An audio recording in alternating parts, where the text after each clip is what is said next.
एक कहावत है कि पत्थर दो तरीके के होते हैं। एक वो होते हैं जो चोट खाने के बाद कंकर कंकर हो जाते हैं, और एक वो पत्थर होते हैं जो चोट खाने के बाद संकर हो जाते हैं। तो उसी तरीके से एक डर की फीलिंग हमारे अंदर की वो फीलिंग है जो लोगों में अक्सर फर्क डाल देती है। कुछ लोग भगौड़े तो कुछ लोग हीरोज बन जाते हैं। तो कुछ उसी तरीके के हीरोज की ये कहानी है, रेसिडेंट इवल 6। और जिससे पहले कि मैं ये कहानी स्टार्ट करूं तुम लोगों के सामने, तो उससे पहले मैं बता देता हूं इस गेम में जो है 4 कैंपेन है, मतलब 4 कहानियां हैं जो कि एक वक्त पे एक साथ चल रही हैं। तो उन्हें जो है मैं इस वीडियो सीरीज में क्रोनोलॉजिकल ऑर्डर में तुम लोगों को समझाने की कोशिश करूंगा कि पहले कौन सा इवेंट हुआ, बाद में कौन सा इवेंट हुआ। मैंने यूट्यूब पर जाकर के सर्च किया, किसी ने भी इस गेम की स्टोरी को क्रोनोलॉजिकल ऑर्डर में नहीं बताया है। किसी ने केवल लियोन की कहानी बताई है, किसी ने केवल क्रिस की बताई है, किसी ने एडा की, तो किसी ने जेक म्यूलर और शेरी पर्किंस वाली। किसी ने भी चारों कहानियों को इस तरीके से नहीं सेट किया कि इसके बाद ये इवेंट हुआ था और इसके बाद ये event.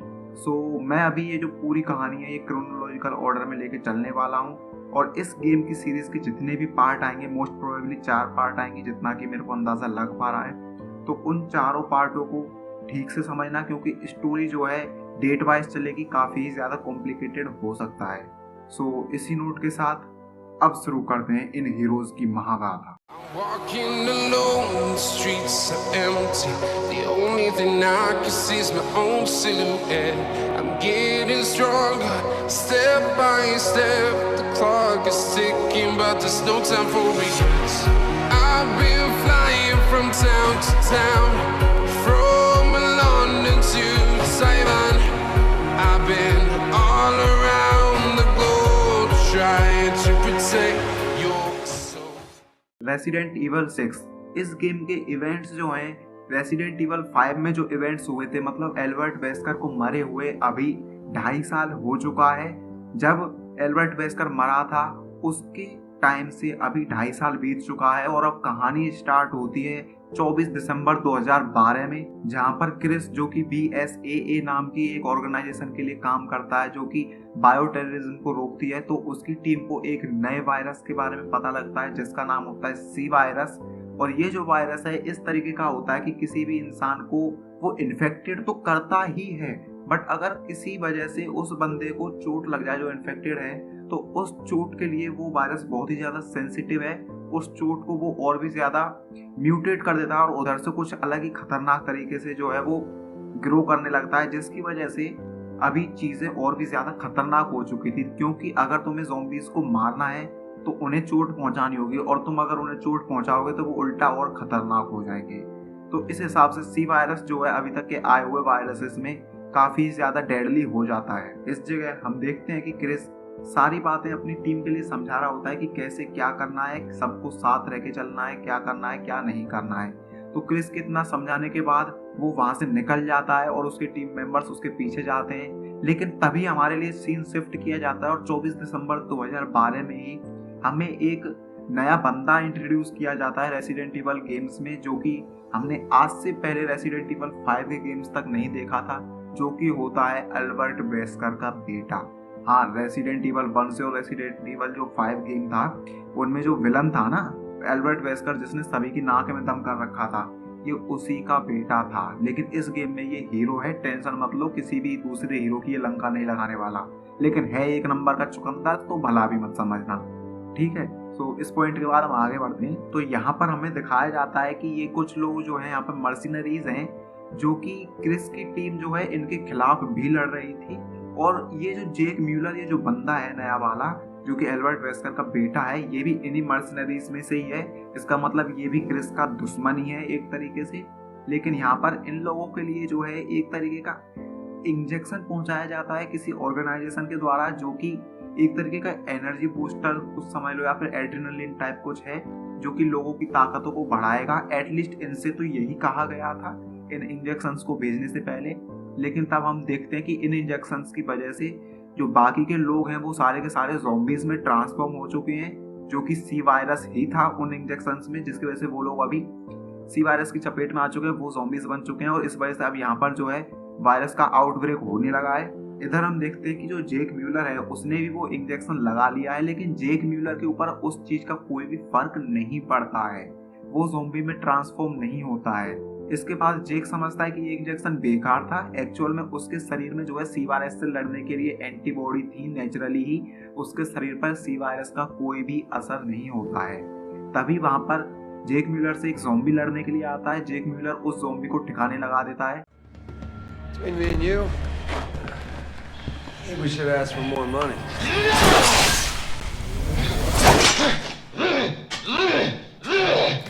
A lot more. Pretty sure this wasn't part of the contract.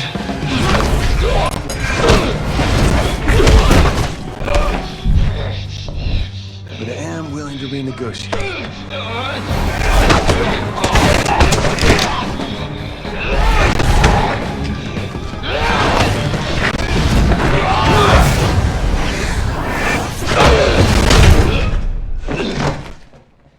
और तभी वहां पर शैरी बर्किंस आती है। अब तुम लोगों के लिए बता दूं ये शैरी बर्किंस आखिर है कौन। तुम लोगों ने रेसिडेंट इवल 2 खेला होगा या देखा होगा, तो उसमें वो जो क्लेयर रेडफील्ड के साथ वो जो छोटी सी बच्ची थी ना, वही शैरी बर्किंस इस गेम की टाइमलाइन तक आते आते अभी बड़ी हो चुकी है और वो भी एक ऑर्गेनाइजेशन के लिए काम करती है जो कि ये सी वायरस का जो एंटीडोट है ये बनाने की कोशिश कर रही है। और वो यहाँ पर आकर के देखती है कि जेक म्यूलर के ऊपर सी वायरस का कोई भी असर हो ही नहीं रहा है, तो वो समझ जाती है कि इसके शरीर में एंटीबॉडीज हैं और वो वहां पर जेक म्यूलर के साथ में भाग जाती है उन ज़ॉम्बीज से बच करके। अब जब शैरी बर्किंस और जेक म्यूलर वहां से भाग चुके हैं तो शैरी बर्किंस एक रास्ते में वहीं पर रुक करके जेक म्यूलर के लिए सारी बातें एक्सप्लेन करती है कि यहाँ पर जो है एक नए वायरस का आउटब्रेक हुआ है जो कि है सी वायरस, और इसकी एंटीबॉडीज क्योंकि तुम्हारे शरीर में है तो इसका एंटीडोट तुम्हारे ही खून से बनाया जा सकता है। लेकिन इसके बदले यहाँ पर जेक म्यूलर उसकी मदद करने के लिए यूं ही तैयार नहीं हो जाता, और क्योंकि हमें पता है कि जेक म्यूलर एक नंबर का हरामी था इस पॉइंट तक, तो वो शैरी बर्किन से $50 मिलियन मांगता है अपने खून के बदले और कहता है कि अगर रास्ते में कोई BOW मारना पड़ा तो उसके पैसे अलग से लगेंगे। तब शैरी बर्किंस कहती है ठीक है, इस बारे में मैं अपने जो हेड हैं उनसे बात करूंगी। इस बातचीत के बाद वो फिर से अपनी जर्नी कंटिन्यू करते हैं, लेकिन जर्नी के बीच में उन्हें एक अलग ही BOW मिल जाता है। और तुम लोगों के लिए बता दूं ये BOW उसी टाइप का है जैसा कि तुमने रेसिडेंट इवल 2 में टायरेंट या मिस्टर एक्स जो था उसको देखा होगा, या फिर रेसिडेंट इवल 3 में जो नेमेसिस था उसको देखा होगा। तुम लोगों ने देखा होगा कि वो कितने ही बेशरम थे, किसी भी चीज से मरते ही नहीं थे, चाहे तुम उसे कार से कुछ लो चाहे ट्रेन से कुछ लो, कुछ भी करो उनके ऊपर कुछ फर्क ही नहीं पड़ता था। तो उसी तरीके का ये भी था, और इसे जो है प्रोग्राम किया गया था जेक म्यूलर का पीछा करने के लिए, सी वायरस जिन लोगों ने बनाया था उन लोगों के द्वारा ही। और वो चाहते थे कि जेक म्यूलर अभी जो है यहाँ पे मारा जाए जिससे कि ये सी वायरस का जो एंटीडोट है वो कभी बन ही ना पाए। अब उस ऑर्गेनाइजेशन के बंदों को कैसे पता था कि इसके खून से ही सी वायरस का एंटीडोट बनाया जा सकता है, वो स्टोरी में आगे पता चलेगा।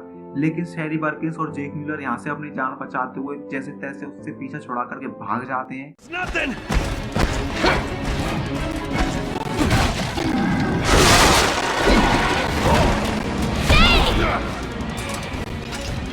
There's always something with women!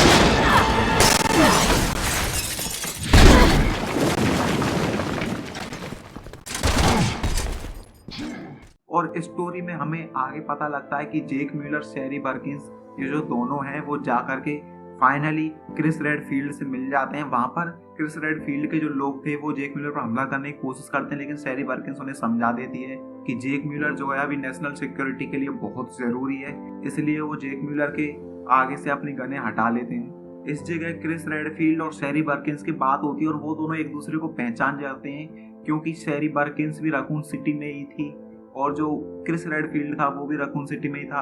Clear Redfield जो क्रिस रेडफील्ड की बहन है वो भी रकून सिटी में ही थी रेसिडेंट इवल 2 में। तो उन सारे इवेंट्स की वजह से ये दोनों एक दूसरे को पहचान जाते हैं, लेकिन ये ज्यादा कुछ बातचीत कर पाते हैं आपस में, बहुत सारी अगर इन्फॉर्मेशन ये शेयर कर पाते उससे पहले ही वहां पर एक बड़ा सा BOW आ जाता है जिससे कि ये लोग मिल करके लड़ते हैं।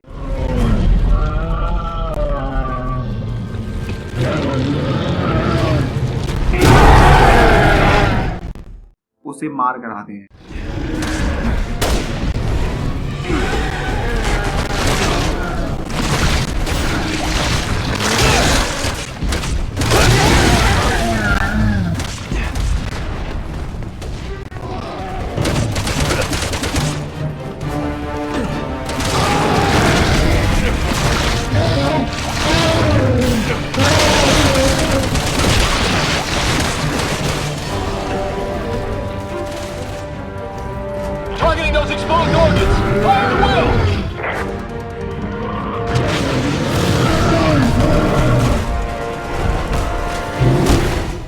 उस बड़े से BOW मॉन्स्टर को हराने के बाद में क्रिस जो है शहरी वर्किस और जेक म्यूलर के लिए एक हेलीकॉप्टर की व्यवस्था करवा देता है जिससे कि वो अपनी मंजिल पर जल्दी से जल्दी पहुंच सकें।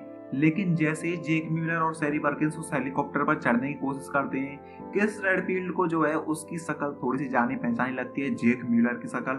अब उसको जानी पहचानी इसलिए लग रही थी क्योंकि जेक म्यूलर का जो पिता था ना, जो एल्बर्ट वेस्कर था, वो था एक नंबर का चुकंदर और उसको मारा था क्रिस रेडफील्ड ने। और क्रिस रेडफील्ड की थी उससे पर्सनल दुश्मनी, बोले तो जाने दुश्मन। इस वजह से क्रिस रेडफील्ड को उसकी शक्ल देख करके कुछ लगा था कि मैं इस बंदे से शायद मिल चुका हूँ। लेकिन जेक म्यूलर वहां पर बात को घुमा करके निकल जाता है। एक्चुअल में जेक म्यूलर को भी नहीं पता है उसका पिता कौन है। एक्चुअल में उसे नहीं पता है कि क्रिस रेडफील्ड के साथ उसके पिता की क्या हिस्ट्री रही है।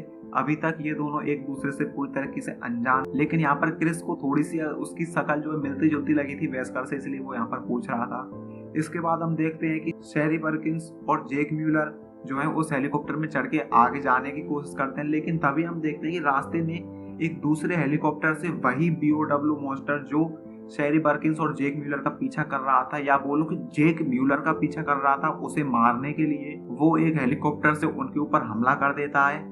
और वहां पर उसी की वजह से उनका हेलीकॉप्टर क्रैश हो जाता है, जिसकी वजह से वो वहां पर एक रेत के तूफान में गिर जाते हैं। और वहां पर शेरी वर्किंस की पीठ में एक लोहे का टुकड़ा लग जाता है बहुत बड़ा, जिसे कि जेक म्यूलर निकालने से मना करता है शेरी को कि इसे निकाला तो तुम मारी जाओगी बहुत ज्यादा खून बहने की वजह से। लेकिन शेरी उससे जिद करती है तो जेक म्यूलर उस लोहे के टुकड़े को वहां निकाल देता है। तब जेक म्यूलर को पता लगता है कि शेरी वर्किंस के खून में भी कुछ खास है।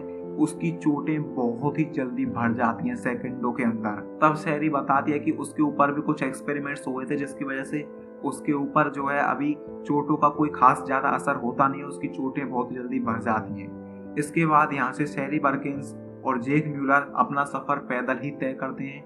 दूसरी तरफ हम देखते हैं कि जहाँ पर क्रिस रेडफील्ड और उसकी टीम जो है अभी उस जगह पहुंच चुके हैं जहाँ पर उन सभी लोगों ने इंजेक्शन लिए थे, जहाँ पर जेक म्यूलर ने खुद को इंजेक्शन नहीं लगाया था, जहाँ पर जेक म्यूलर पर पहली बार हमला हुआ था एक ज़ॉम्बी के द्वारा।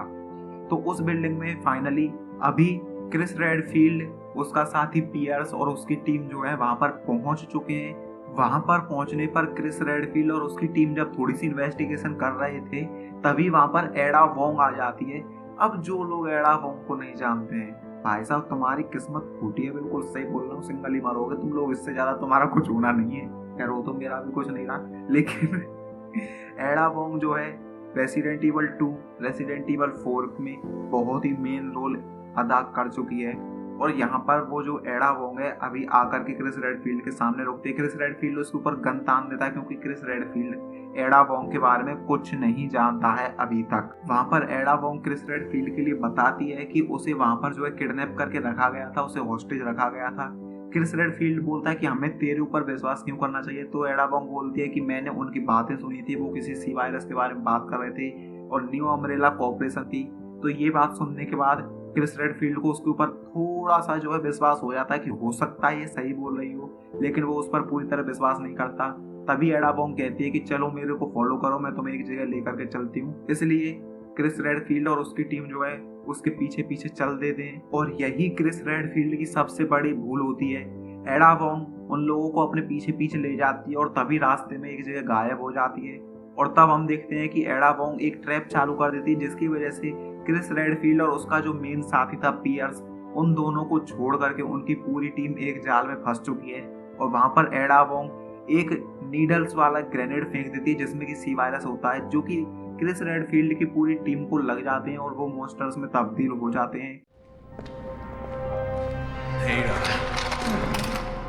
Thanks for the escort. Here's something to remember me by.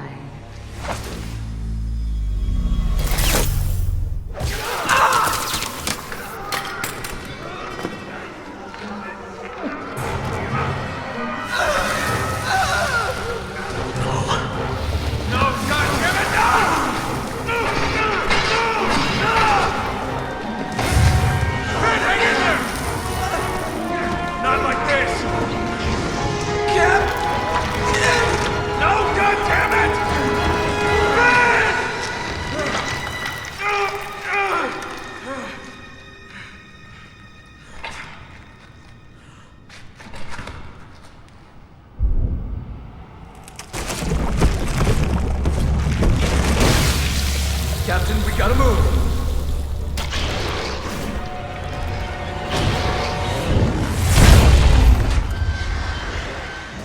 पर पियर्स क्रिस रेडफील्ड से भागने के लिए कहता है, लेकिन वो नहीं भागता है। और तभी वहां पर वो जो मॉन्स्टर्स थे वो क्रिस रेडफील्ड और पियर्स के ऊपर हमला कर देते हैं।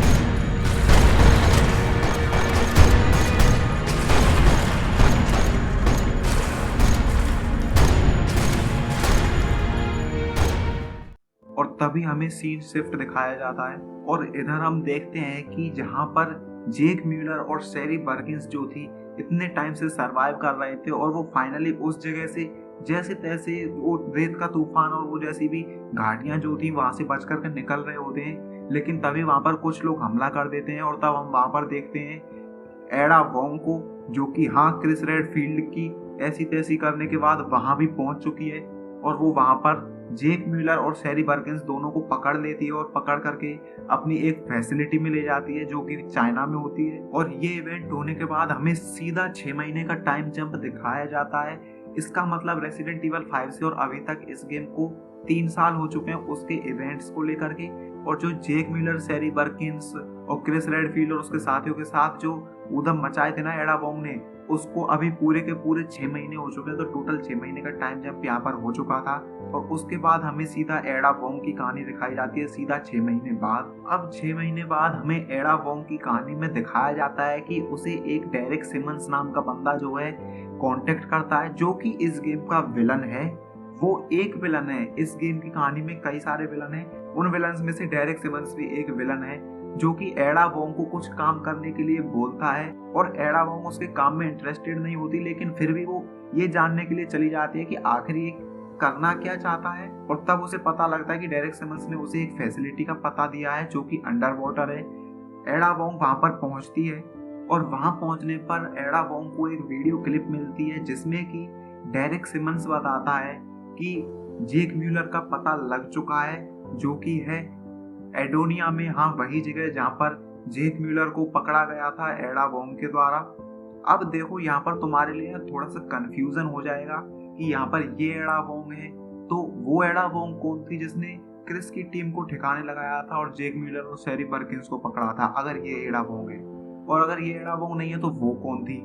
तो ये जो थोड़ा सा कंफ्यूजन है ना वो तुम्हारा मैं मिटा देता हूँ। एक्चुअल में ये जो लाल कपड़ों में दिख रही है तुम्हें स्क्रीन पर, ये रियल एडा वोंग है। और जो तुम्हें पीछे स्टोरी में जो नीले कपड़ों में एडा वोंग दिखी थी वो इसका क्लोन है, वो असली नहीं है, उसे बनाया गया है लैब में, और ये असली एडा वोंग है। तो वो जो वीडियो क्लिप अभी ये एडा वोंग देख रही है ना, ये एक्चुअल में था उस एडा वोंग के लिए जो कि फेक एडा वोंग थी। और ये जो रियल एडा वोंग है अभी यहाँ पर पहुंची है 6 महीने बाद। तो इसे अब लग रहा है कि ये सारे ऑर्डर्स मुझे इतने दिनों बाद क्यों दिए जा रहे हैं, इस वजह से ये भी कंफ्यूज है इस जगह। और उस क्लिप में जो है डेरेक सिमंस बताता है कि जेक म्यूलर का पता लग चुका है और अब तुम्हें ये पता लगाना है कि उसके शरीर में एंटीबॉडीज हैं या नहीं, और अगर हैं तो उसे जो है एडोनिया से तो सही सलामत निकालना है, लेकिन उसके बाद क्या करना है, उसके बाद का जो है डेरेक सिमंस उसे कोई ऑर्डर नहीं देता है। और हमें यहाँ पर एक बात और पता लगती है कि शेरी बर्किंस जो है डेरेक सिमंस से ही ऑर्डर ले रही थी। और अब इस जगह पर शेरी बर्किंस को नहीं पता है कि ये जो डेरेक सिमंस है ये इसके इरादे अच्छे नहीं है। वो सोच रही है कि ये जो CYSS का एंटीडोट बनाने के लिए जो है डेरेक सिमंस काम कर रहा है, एक्चुअल में उसके खुद के कुछ मोटिव्स हैं इस चीज को लेकर के, लेकिन शेरी बर्किंस को ये नहीं पता। इस वजह से वो जेक म्यूलर को जाने अनजाने डेरेक सिमंस के और करीब ले जाती है। और अब तुम लोगों ने ये देख लिया था कि फेक एडा वोंग ने उनको पकड़ ही लिया था, तो एक तरीके से डेरेक सिमंस के वो अंडर में पहुंच ही गए थे। और इस जगह पर एडा वोंग जो रियल एडा वोंग है ये खुद कंफ्यूज है कि आखिर चल क्या रहा है, ये 6 महीने का क्या लफड़ा है। अब जब एडा वोंग इसी फैसिलिटी में कुछ नमूनों से निपट रही होती है तभी डेरेक सिमंस एडा वोंग को फिर से कांटेक्ट करता है और एडा वोंग उसे बताते हैं कि ये सारी बातें मुझे 6 महीने बाद क्यों पता चल रही हैं। लेकिन यहाँ पर डेरेक सिमंस कहता है कि आखिर तुम्हें अभी भी पूरी बात क्यों पता नहीं चली है, और तब वो एडा वोंग को बताता है कि आज से दूसरे दिन, इसका मतलब जिस दिन अभी एडा वोंग खड़ी है इससे जस्ट दूसरे दिन चाइना जो है उसकी एक सिटी में एक मिसाइल का विस्फोट होगा, जिसकी वजह से वहां पर ज़ॉम्बीज का आउटब्रेक हो जाएगा और पूरे जो चाइना और ये जो पूरा एशिया वाला कॉन्टिनेंट है ज़ॉम्बीज से सफर करेगा। अब यहाँ पर ये बात जानने के बाद जो रियल एडा वोंग है वो डेरेक सिमंस को रोकने के लिए निकल पड़ती है। वो इस वक्त भी डेरेक सिमंस से ऑर्डर ले रही होती है, लेकिन डेरेक सिमंस के खिलाफ ही वो काम करने वाली थी, क्योंकि उसका साथ तो वो कभी नहीं देने वाली। इसके बाद हमें सीन शिफ्ट करके दिखाया जाता है 29 जून 2013। हाँ, कि अभी भी वो जो टाइम जंप है वो 6 महीने का ही है। अब इस जगह हम देखते हैं कि क्रिस रेडफील्ड एक बार में बैठा है और वहां पर बैठ करके दारू पी रहा है, और तभी वहां पर जो है पियर्स आ जाता है। हाँ, उसका वही साथी जो एंड में क्रिस रेडफील्ड के साथ बच चुका था। वो आकर के क्रिस रेडफील्ड से बात करता है और कहता है कि हमने 6 महीने तक तुझको ढूंढा उस अटैक के बाद में और तू कहीं नहीं मिला, और अब आखिरकार मिला है, तो इस जगह पर ये फालतू की चीजें करते हुए एक्चुअल में क्रिस रेडफील्ड को यहाँ पर बहुत ही ज्यादा गहरा सदमा लगा था अपनी टीम को खोने का, अपने लोगों को खोने का, अपने आदमियों को खोने का जंग में, जिसकी वजह से वो अपने जो BSAA जो ऑर्गेनाइजेशन थी उसको छोड़ करके आ चुका था और यहाँ पर दारू पीने लग रहा था धुआंधार 6 महीने से। और अभी उसकी याददाश्त थोड़ी सी कमजोर हो चुकी है, जिसकी वजह से वो पियर्स को नहीं पहचानता है, लेकिन पियर्स जैसे तैसे उसे थोड़ा बहुत याद दिलाता है और कहता है कि हम तुझे अपने साथ लेकर के जा रहे हैं, अब चाहे तेरी मर्जी हो या ना हो। इसके बाद पियर्स जो है क्रिस रेडफील्ड को चाइना ले जाता है, क्योंकि उन्हें खबर मिल जाती है कि चाइना में जो है एक टेररिस्ट अटैक होने वाला है, जो कि बायो टेररिस्ट अटैक ही है, और उसकी वजह से काफी लोग हो सकता है ज़ॉम्बीज बन जाएं। अब उसी दिन जिस दिन क्रिस रेडफील्ड को उसकी टीम जो है चाइना ले जाने के लिए बात करती है कि हम तुझे ले जा रहे हैं चाहे तेरी मर्जी हो या ना हो, उसी दिन हम देखते हैं कि लियोन कैनेडी एक गन तान करके खड़ा हुआ है और कहता है कि मिस्टर प्रेसिडेंट पीछे रहिए। तब हमें पता लगता है कि जो अमेरिका का प्रेसिडेंट था उसे भी सी वायरस से इन्फेक्ट कर दिया गया है, और अभी लियोन नहीं चाहता है कि वो प्रेसिडेंट को गोली मारे, लेकिन प्रेसिडेंट ज़ॉम्बी बनने की वजह से उसके ऊपर हमला करता है और लियोन कैनेडी को मजबूरन उस पर गोली चलानी पड़ती है। Stay right where you are.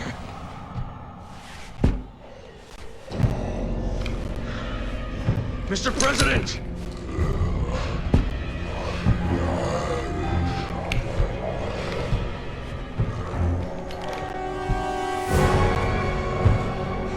Don't make me do this.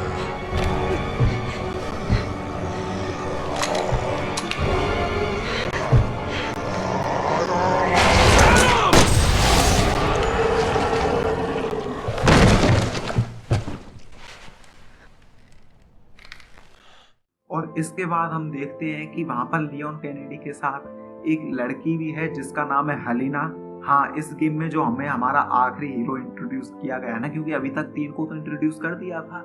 हमारा जो क्रिस रेडफील्ड था उसके साथ था पियर्स, उसके साथ पियर्स चलेगा तो हमारा एक हीरो तो हो गया क्रिस रेडफील्ड जो पुराने गेम्स में हमने देखा हुआ है। इधर से एडा वोंग जो हमें पुराने गेम्स में दिखाई गई थी, तो दूसरी स्टोरी यहाँ चलेगी, और तीसरी स्टोरी चल रही थी जेक म्यूलर और सैरी बर्किंस की। अब जो चौथी स्टोरी बच रही थी इस गेम में चलने वाली थी वो थी लियोन कैनेडी की, लेकिन जैसे कि जेक म्यूलर के साथ में सैरी बर्किंस थी और जैसे कि क्रिस रेडफील्ड के साथ पियर्स था, उसी तरीके से यहाँ पर लियोन कैनेडी के साथ हेलिना थी, जो कि इस गेम में लियोन कैनेडी के साथ आगे बढ़ेगी।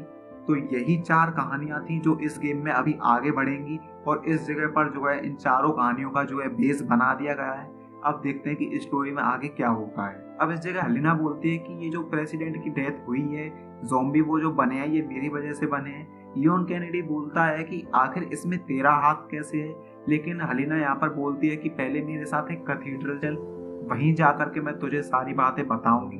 तब लियोन कैनेडी भी उसकी मदद करने के लिए तैयार हो जाता है और कहता है कि ठीक है हम कैथीड्रल चलेंगे। इसके बाद वो दोनों यहाँ से कैथीड्रल जाने के लिए तैयार हो जाते हैं और वहाँ से निकल जाते हैं।